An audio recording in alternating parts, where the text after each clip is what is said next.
Olá, aqui quem fala com você é o reverendo Ricardo Chaves Fukuzawa, pastor presbiteriano. E hoje eu vou pregar na Epístola de Paulo aos Efésios, em seu capítulo de número 2, versos 4 a 7. Por favor, acompanhe a leitura que irei fazer. Mas Deus, sendo rico em misericórdia, por causa do grande amor com que nos amou, e estando nós mortos em nossos delitos, nos deu vida juntamente com Cristo. Pela graça sois salvos. E, juntamente com Ele, nos ressuscitou e nos fez assentar nos lugares celestiais em Cristo Jesus, para mostrar nos séculos vindouros a suprema riqueza da sua graça, em bondade para conosco em Cristo Jesus. Eu não sei se você sabe, mas este é um ano de Olimpíadas. Em 2021 nós teremos as Olimpíadas no Japão. E nas Olimpíadas nós estamos acostumados a ver medalhas. Pessoas recebem medalhas por causa dos seus feitos. E inserido nestas medalhas está a seguinte inscrição: honra ao mérito, ou seja, valorizar o mérito. Ficamos felizes ao vermos pessoas tendo seus esforços reconhecidos. Ainda mais muitos atletas que não apenas investiram em treinamento, mas como também abdicaram de prazeres para poderem conseguir os seus objetivos. Honrar o mérito, nesses casos, é correto, mas ainda é justo. No texto que nós acabamos de ler, a justiça ela está presente, mas ela é apenas um pano de fundo, um cenário.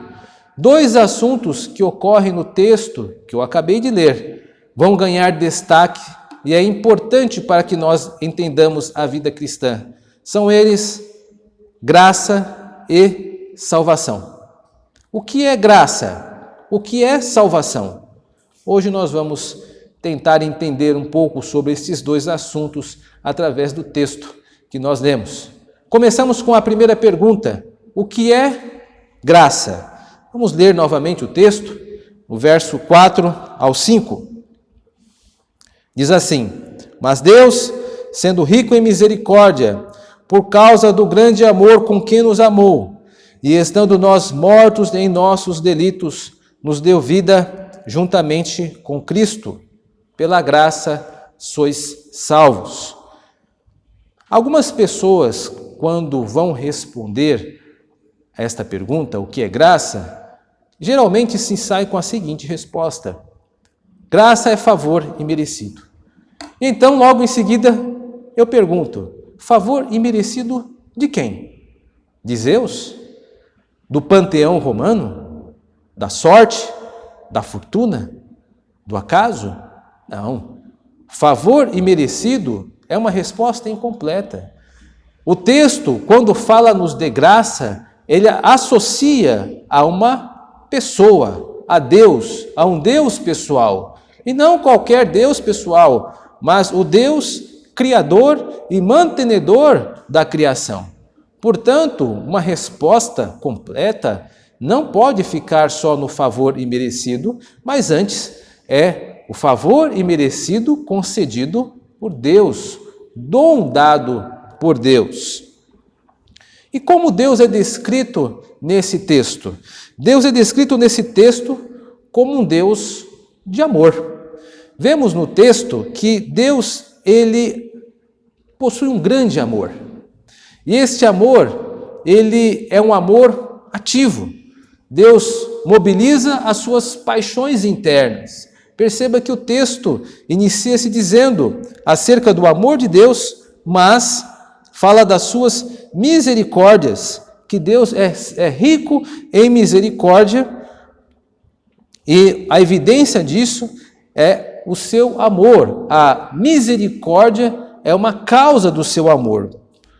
Mas Deus, sendo rico em misericórdia, por causa do seu grande amor. ou seja, é o grande amor de Deus que o faz se compadecer, que o faz ter compaixão de nós.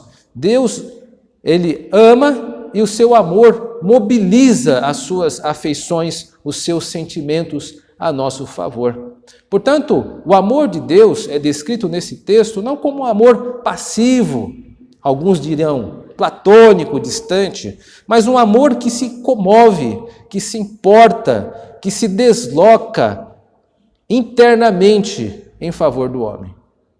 Mas o amor de Deus não apenas tem essa ação interna dentro do ser do próprio Deus, mas também movimenta-o em direção ao homem, porque está escrito que Deus nos amou, ou seja, ele não apenas, no versículo de número 5, não apenas foi mobilizado, mas no versículo 4, repara o feito, não apenas foi mobilizado as suas afeições, mas também foi em direção a nós através do seu amor. Ele nos amou, ele se deslocou a nós. Portanto, Deus é descrito aqui nesse texto como um Deus que ama. Por isso, a graça, ela não pode ser vista de uma forma impessoal. Não é apenas favor imerecido. A graça, ela principia e começa a partir de Deus, de um Deus pessoal. Não é Zeus, é o Criador, o mantenedor da criação, o Deus com a qual todos nós prestaremos contas de nossas ações no final dos tempos. Ele é um Deus que ama, ele se move internamente, o seu coração se afeiçoa, se solidariza conosco e também externamente Deus, ele possui uma graça ativa, ele vai em direção ao homem e efetua o seu amor. Portanto, graça, quando for responder esta pergunta, o que é graça, inicie-se falando acerca de Deus, falando acerca de quem é a pessoa de Deus, por que ele nos tem afeição. E aí, ao seu ouvinte, você poderá declarar que, como aquele que nos ouve, as pessoas que nos ouvem, nós somos criaturas de Deus, pessoas que precisam de salvação e de graça, e que nós temos um Deus que pode e se solidariza com aqueles que necessitam da sua graça, perdão e reconciliação. Agora nós podemos tentar responder a segunda pergunta: o que é salvação? Para responder essa pergunta, nós precisamos entender, para que exista um salvamento, é necessário pelo menos existir dois lados. Primeiro, alguém que precisa de salvação. Segundo, alguém que efetuará a salvação, o Salvador. O texto nos ajuda descrevendo a situação daqueles que precisam ser salvos, a saber, nós, as pessoas. Diz lá no versículo de número 6 e 7, e, juntamente com ele, nos ressuscitou e nos fez assentar nos lugares celestiais em Cristo Jesus, para mostrar nos séculos vindouros a suprema riqueza da sua graça em bondade para conosco em Cristo Jesus. Pode-se dizer muito acerca do homem através desse texto, mas eu quero me utilizar pelo menos de 3 descrições que estão aparentes nesse texto. Primeiro, o homem é descrito como alguém morto. Nós estávamos mortos. E aqui eu preciso voltar à explicação de que a morte aqui não é a morte biológica, mas é a morte espiritual, é o distanciamento que temos de Deus quando nós não temos relação nenhuma com Ele, isto é morte, ou seja, nós podemos biologicamente estarmos respirando, nos alimentando, termos o nosso sono, termos a nossa vida cotidiana e, entretanto, apesar disso, estarmos mortos, distantes de Deus. Isto é morte espiritual, pessoas que não têm um relacionamento com o Senhor. Portanto, o homem é descrito como alguém morto, mas o texto não para por aí. Essa é a primeira descrição do homem, alguém que não tem relação com Deus, portanto está morto. A segunda descrição é a qualidade desta morte. O homem está morto em suas transgressões, ou seja, a morte ela é qualificada, é dita como ela está. Talvez você possa até usar aquela imagem da morte biológica também, o homem estar morto como um tipo de imagem de um tipo de visita ao cemitério, onde você vai numa cerimônia fúnebre, onde um corpo está sendo velado, e ali você vê um homem ou uma pessoa morta. Não é esta a imagem do texto. A morte aqui não é estática, não é parada. O homem, ele não está morto apenas, ele está morto e cada vez se aprofundando mais em sua morte. É como se o homem fosse um tipo de zumbi, onde não basta estar enterrado no solo, mas ele está sempre cavando para se aprofundar mais. Ou seja, a morte não é estática. O homem não apenas está morto, mas ele vai se mortificando cada vez mais. É como se fosse a imagem também que nos ajuda a entender a ideia de transgressões contínuas, é a ideia de uma pessoa que é dependente químico, uma pessoa que é usuário de drogas. Ela não apenas introjeta drogas em si, mas o vício a escraviza e acaba perpetuando esta situação até ao ponto que leva a óbito.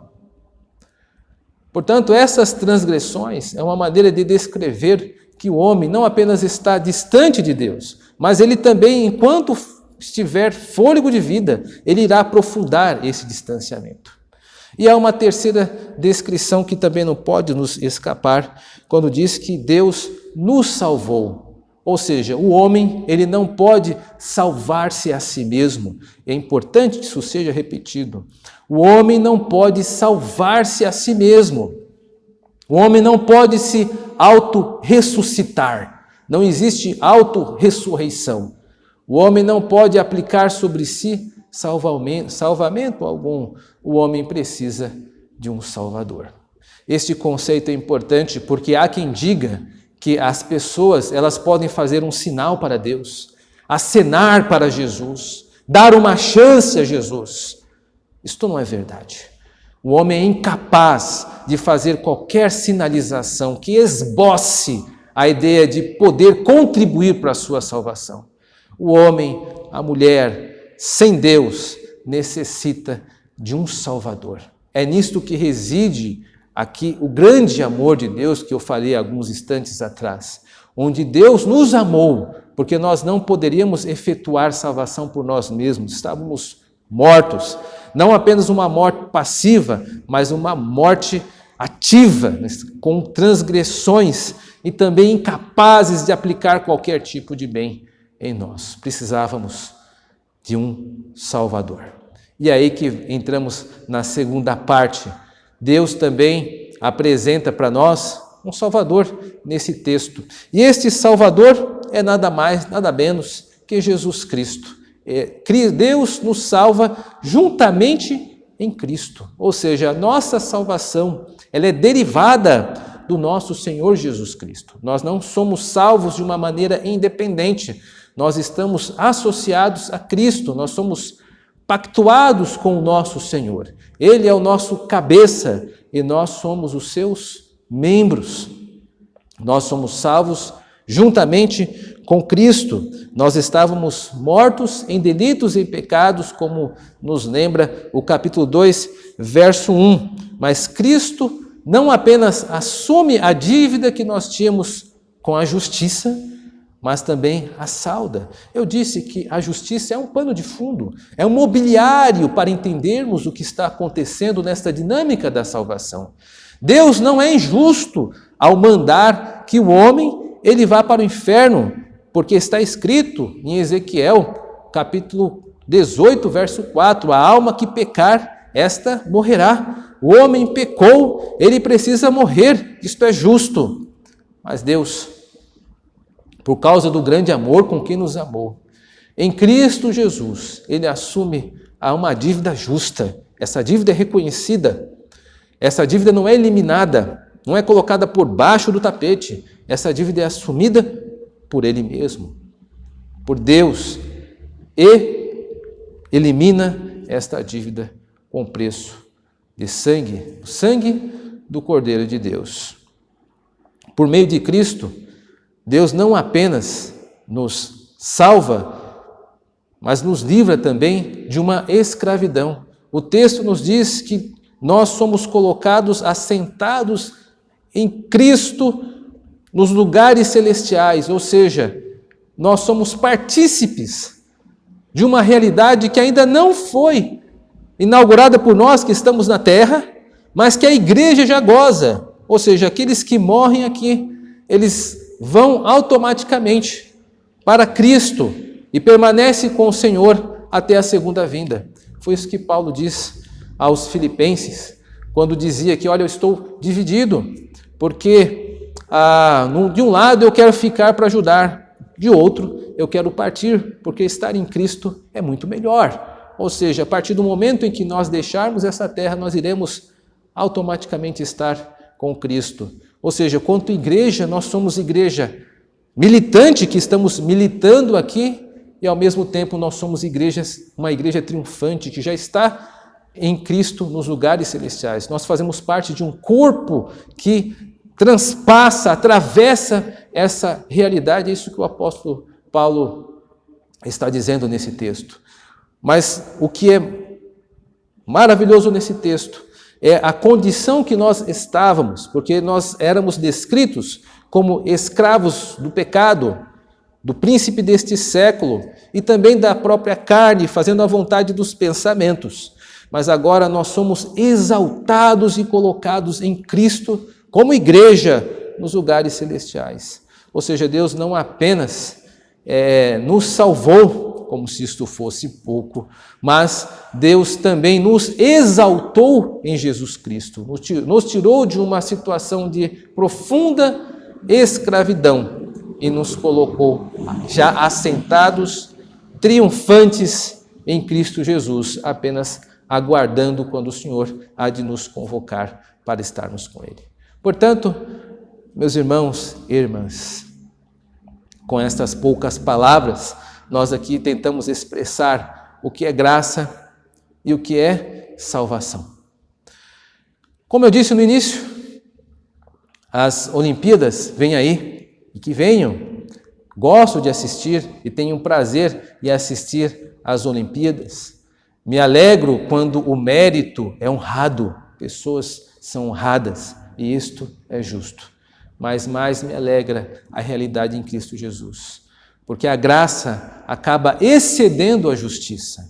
Através de Cristo Jesus, todos nós que merecíamos o inferno, nós somos, por Deus, objetos do seu amor, da sua graça, um amor que age tanto internamente, um Deus que se move internamente por nós, mas que também nos alcança externamente, através de Cristo Jesus, o nosso Salvador, que nos salva de forma eficiente. Cristo não produz meia salvação, nós somos salvos de forma cabal.